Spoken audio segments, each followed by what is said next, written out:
स्वदेशी और पर्यावरण संवर्धक भाग 8 हिंदी। तो जो मजदूर देहातों में पहुंच गए हैं उनको वहीं पे अगर काम उपलब्ध हो जाए, वहीं पे उनकी आमदनी हो तो वो बेहतर होगा।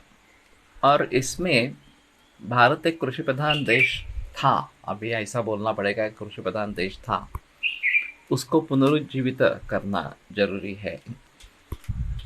तो मैं बात कर रहा था कि ये संकरित पशु, संकरित धान, इससे ये सब बिगड़ गया है। मिट्टी का नाश हो गया है, पानी का प्रदूषण हो गया है, वायु का प्रदूषण हो गया है, और इसकी भारी कीमत अभी हमें चुकानी पड़ रही है विभिन्न रोगों के जरिए। तो इसमें से निकल आने का एक ही मार्ग है, हम फिर से नैसर्गिक या पारंपरिक खेती की तरफ मुड़े। लोगों को ये विश्वास नहीं होगा कि इस प्रकार से अगर करेंगे तो जितना भी धान निर्माण होता है वो हमारे लिए काफ़ी नहीं रहेगा। ये एक हमेशा तर्क दिया जाता है कि इस प्रकार की हरित क्रांति क्यों की गई, क्योंकि लोक संख्या बढ़ती ही जा रही है और फिर हमारा जो अनाज निर्माण होता है वो उस सभी लोक संख्या के लिए काफ़ी नहीं है, और इसलिए आधुनिक तकनीक का इस्तेमाल करना चाहिए। लेकिन बहुत सारे लोगों ने इसका विरोध किया है और उनका कहना है कि सभी के लिए काफ़ी हो सके इतना तो अनाज या दूध वगैरह का उत्पादन हो सकता है, उसमें कोई संदेह नहीं है। लेकिन अगर किसी को लोभ है इन सभी के बारे में, ग्रीड है, तो वो कभी पूरी नहीं हो सकती। एक्चुअली ऐसा है कि हमें जितनी ज़रूरत है उससे हम ज़्यादा ही खा रहे हैं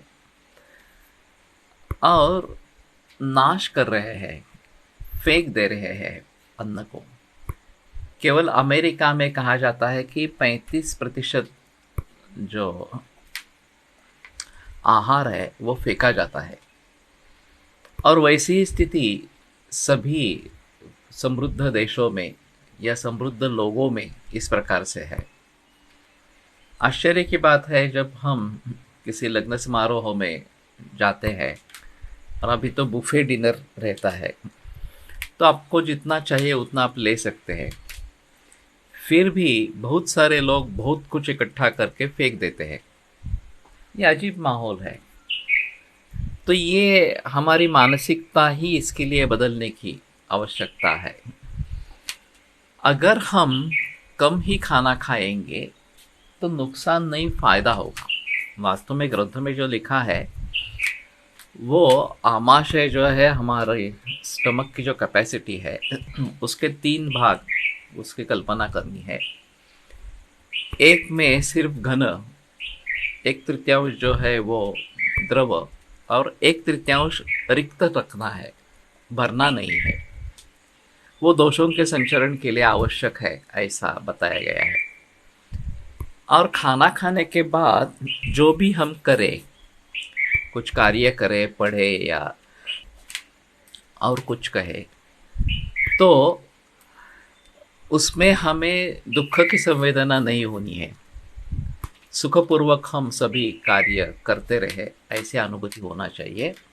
और अनति गौरव उदरस्य, पेट भी ज़्यादा भारी नहीं होना चाहिए।